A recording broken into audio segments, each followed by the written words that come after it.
گولڈی lock ایک بہادر مگر ضدی لڑکی تھی جو ہمیشہ نئی جگہیں کھوجنے کے خواب دیکھتی تھی۔ ایک دن وہ جنگل میں کھیلتی کھیلتی ایک خوبصورت کاٹیج تک جا پہنچی۔ گولڈی لاک کو تجسس ہوا اور وہ دروازے کے قریب آئی۔ حیرت کی بات یہ تھی کہ دروازہ خود بخود چرچراہٹ کے ساتھ کھل گیا۔ شاید کوئی گھر میں موجود ہو، اس نے سوچا۔ اندر داخل ہوتے ہی ایک مزیدار خوشبو اس کی ناک سے ٹکرائی۔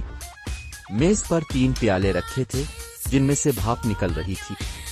وہ پیالے 3 مختلف سائز کے تھے، بڑا، درمیانہ اور چھوٹا۔ بھوک کے مارے اس کا صبر جواب دے گیا۔ اس نے پہلے بڑے پیالے سے کھانے کی کوشش کی مگر وہ بہت گرم تھا۔ پھر درمیانے پیالے کی طرف بڑھی لیکن وہ بہت ٹھنڈا تھا۔ آخر میں اس نے چھوٹے پیالے سے 1 چمچ بھرا اور فوراً مزے سے کھانے لگی۔ یہ تو بالکل پرفیکٹ ہے، اس نے کاٹیج کے باقی حصے کو دیکھنے کی ٹھانی۔ ایک کمرے میں اسے 3 کرسیاں نظر آئیں۔ بڑی کرسی بہت سخت تھی، درمیانی کرسی زیادہ نرم مگر چھوٹی کرسی بالکل آرام دہ لگی۔ وہ اس پر بیٹھتے ہی مزے سے جھولنے لگی مگر اچانک ایک زوردار آواز کے ساتھ کرسی ٹوٹ گئی اور وہ زمین پر جا گری۔ اب گولڈی لاک کو اندازہ ہوا کہ شاید یہ جگہ کسی کی ہے اور وہ بنا اجازت اندر گھس آئی ہے، مگر تجسس اسے آگے لے گیا اور وہ سیڑھیاں چڑھ کر اوپر کے کمرے میں پہنچ گئی۔ وہاں 3 بستر پڑے تھے، ایک بہت بڑا، ایک درمیانے سائز کا اور ایک چھوٹا۔ تھکن سے چاور گولڈی لاک نے پہلے بڑے بستر پر لیٹنے کی کوشش کی مگر وہ بہت سخت تھا۔ پھر درمیانے بستر پر لیٹی لیکن وہ بہت نرم تھا۔ آخر میں وہ چھوٹے بستر پر لیٹی اور یہ بالکل صحیح لگا۔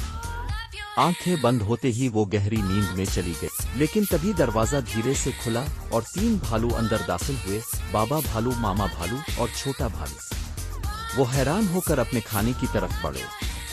میرا کھانا کس نے چکھا؟ بابا بھالو گرجا۔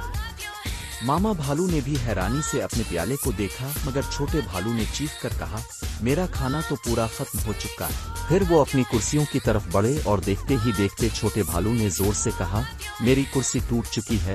اب سب کا رخ اوپر کی طرف تھا جہاں تینوں بستر ترتیب سے لگے تھے۔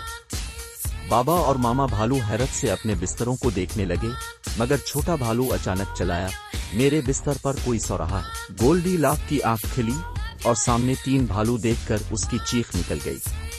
وہ تیزی سے اٹھی اور کھڑکی کی طرف دوڑی۔ چھوٹا بھالو غصے میں اس کے پیچھے بھاگا مگر گولڈی لاک ایک جھٹکے سے کھڑکی سے باہر کود گئی اور جنگل میں تیزی سے بھاگنے لگی۔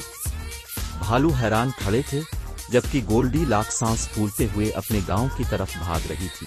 اس دن کے بعد گولڈی لاک نے سیکھا کہ کسی کی چیزوں کو بلا اجازت چھونا نہیں چاہیے ورنہ ایڈونچر خطرناک بھی ثابت ہو سکتا ہے۔